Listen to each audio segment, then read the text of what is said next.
Good morning. What a shitty day out, as you can see. Another day, me running group. It should not be happening. Oh, I got makeup in my eye. It should not be happening. I am not a counselor. And these people, including myself, deserve more than to be taught by somebody that doesn't have a degree.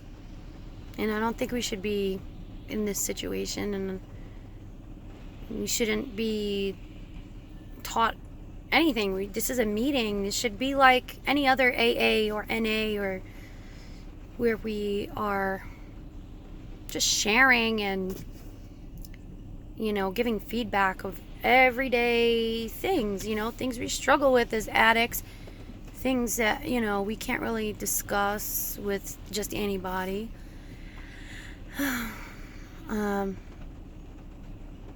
I enjoy doing it, and I enjoy helping. I ain't getting paid for it, but I enjoy it. And, there's nothing better for me than at the end of a session where they would come and say, thank you, you did great, you really helped me, and things like that. It really gets me, emotional. And that's what we talked about in group today, was just being emotional and taking responsibility for your emotions and learning how to balance them properly as a civilized adult. A lot of it was anger, but I have a lot of anger too. I mean, mostly all of you know me, and you know how I was in high school and every other grade, and it's not fun to be angry. I didn't like being angry. I just didn't have an outlet, and sometimes I still don't. But here, in going into this groups, doing meetings, talking with other addicts, whether they're in recovery or not, I mean, you just get so much benefit from doing that. And they can offer advice, offer feedback. You could try new things, but you have to be willing. And it's like I told my friend today, the minute you say I can't, you just don't, you take away all of that, any chance that you had of succeeding, you take away from it, by saying can't. That's a small freaking word, and it means so much, and it has an impact, on you as a person. And if you can't look at yourself in the mirror and pinpoint, the things that you need to change, it's a big problem. It's a big issue that we have. I mean, even regular people, we literally, it's so much easier to point at somebody else and go, I don't like this, and this about you or about them, or talking behind their back, judging. It's so fucking simple to do that. But what everybody fails to realize is that when we do that, we're actually pinpointing the shit that we don't like within ourselves. And it also says more about the judgmental person than it does about the person you're judging. It just, I mean, I have an issue with that too. I'm not sitting here and saying I'm any better than anybody else. I judge. I'm a mother. I judge other moms. I try not to. When I find myself, I could catch myself judging somebody, I'll just take a step back and go, okay, well, you know what? Not everything is as it seems. Maybe she's having a rough time. I'm sure plenty of people have judged me yelling at my kids in Walmart, or, just doing whatever shit that people just don't agree with, or maybe they don't raise their kids that way and they look at me like I'm crazy. I know I live in Texas. I'm from New York. Down here it's a completely different culture. When I see people doing things that I don't agree with, I have to take a step back and go, okay, this is not my culture. I could take the time to understand it a little better because I have to live here. It's what's really keeping me clean and sober. I mean, there's so many good qualities about Texas, but the big culture shock is it's incredible. It's incredible when you live in a city, when you grow up in a city, and then you have to deal with, things that you're just not used to. It's taking yourself out of a comfort zone. That's really difficult for addicts too. And I was also discussing today living life on life's terms. And when I first went into recovery, when I was first dealing with a methadone clinic and going to groups, I hear people throwing this sentence around or this phrase around, like I felt like they were just saying it just to say it.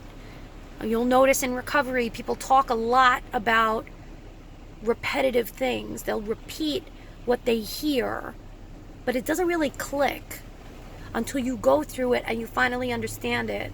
Like, life on life's terms was one of them for me. Coping skills was another one for me. And I'm sure there are plenty of more, but those are the two main ones that I had an issue with, that I had to really, really, like, I've been in recovery for February 4th will be 2 years, and but I've been in a methadone program for over 3 years, and I hear these people throwing these phrases around, and I'm finally understanding. I finally get it. Living life on life's terms. Nobody took the time to explain what this crap means. They just say it. Just saying it does not help nobody.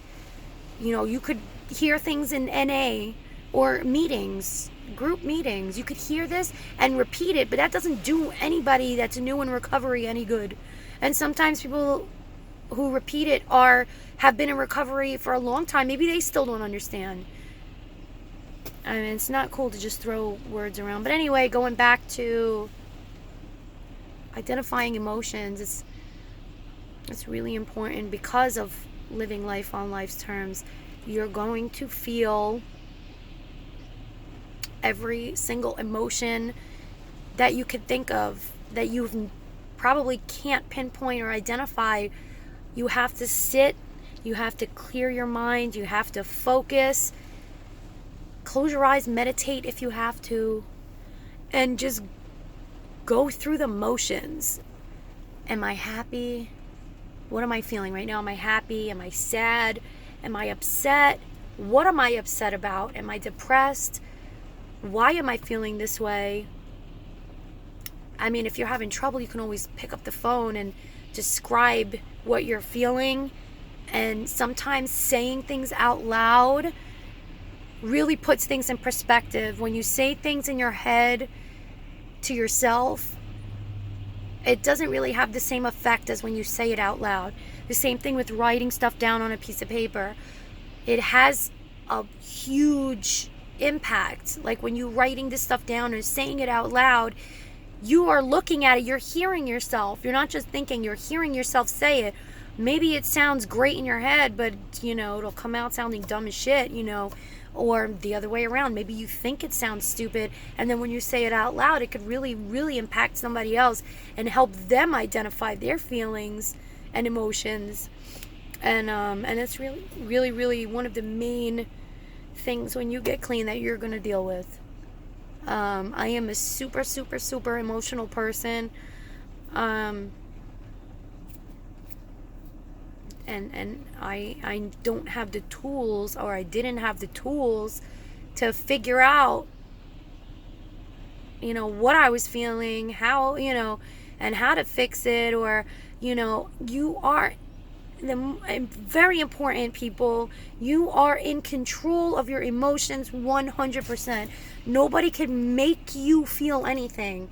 Nobody is going to make you feel sad if you're happy. If you're a genuinely happy and content person, you can choose to sit and dwell in that anger or sadness, or you can choose to be happy and not let it affect you for the day.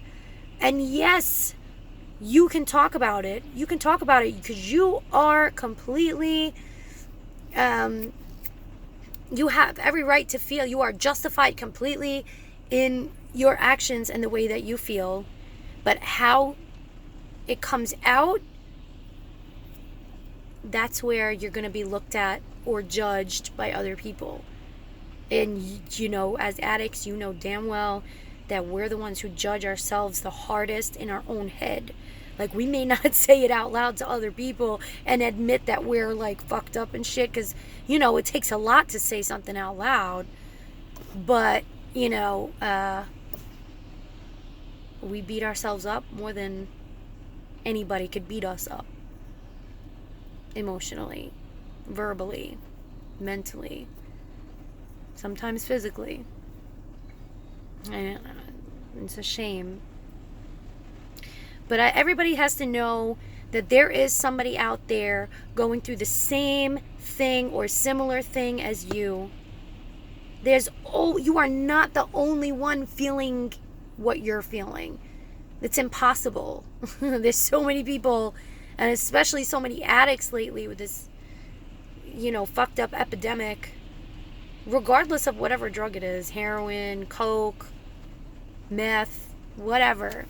It doesn't matter. Like, there's always somebody going through something as fucked up as you think your situation is. I can guarantee you there's at least five other people, you know, maybe that you even know, that are going through this, that are not, you know, expressing it out loud. So, and the only way that you're going to find these people, the only way that you're going to figure this out and get any help, is if you open your mouth and if you go to somebody that you trust, go to a meeting, find somebody that you're comfortable with. You have to be proactive. Pick up the phone, go to a meeting. It's hard to do that. Easier said than done. I mean, by all means, it really is. And I understand. But it's not an excuse. Because if you relapse, you're hurting yourself. You cannot blame, oh, this one made me feel this way. You know, there is nobody to put the blame. Once you relapse, once you pick up that drug, once you use that drug, once you even think about it, yes, it is all you. It's all you. Nobody else. I don't care if fucking Jack and Jill called you the biggest fucking, you know, dumbass on the planet, or said that you're always going to fail. Well, you're proving them right if you relapse. You can't do that, dude. Like, you have to just worry about yourself. Worry about yourself.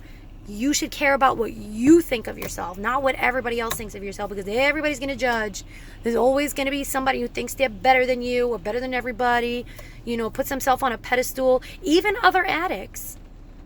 Or, like, take, for example, you know, somebody on methadone going into a recovery meeting, you know, an NA meeting. Who are those people to judge people that are on a medicated assisted treatment program? Who the hell are you? It's like, you know, it's not like we're sitting here like doing, you know, illicit drugs or even overusing prescribed drugs. Like, it's like blood pressure medication. If you have fucking high blood pressure, you take the fucking medication to fix it.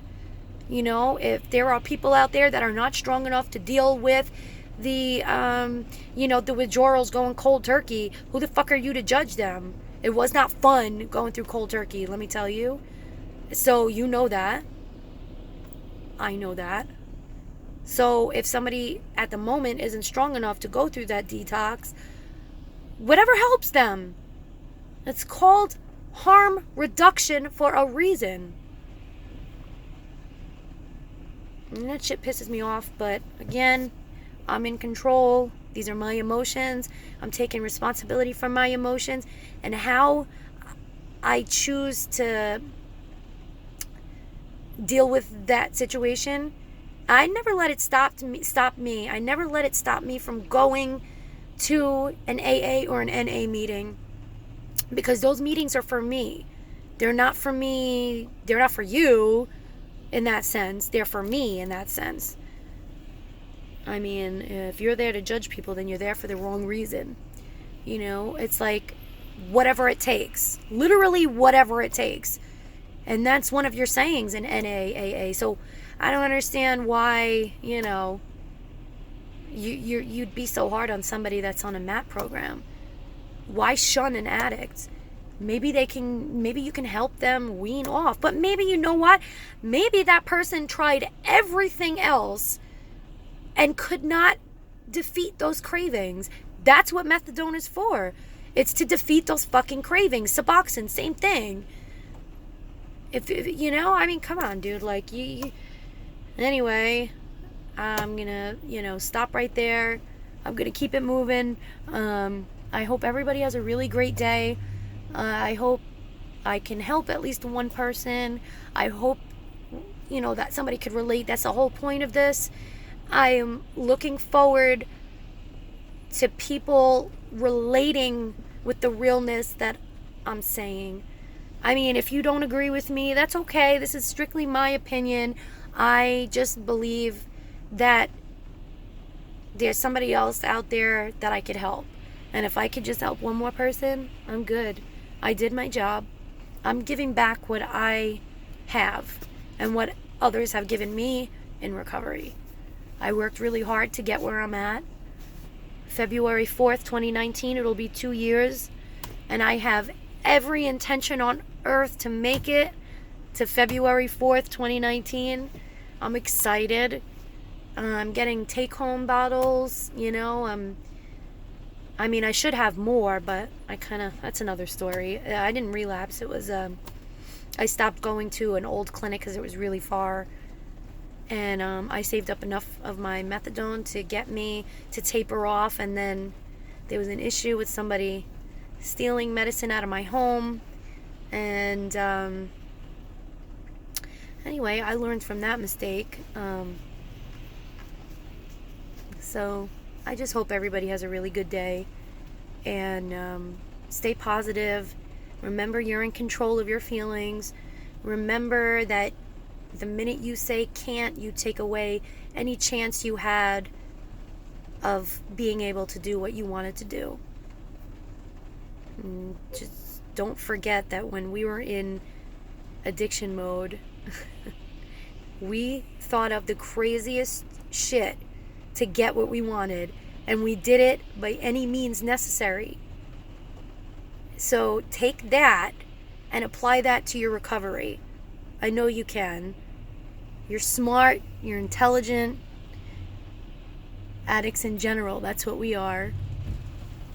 So just enjoy your day, and the rain isn't going to stop you.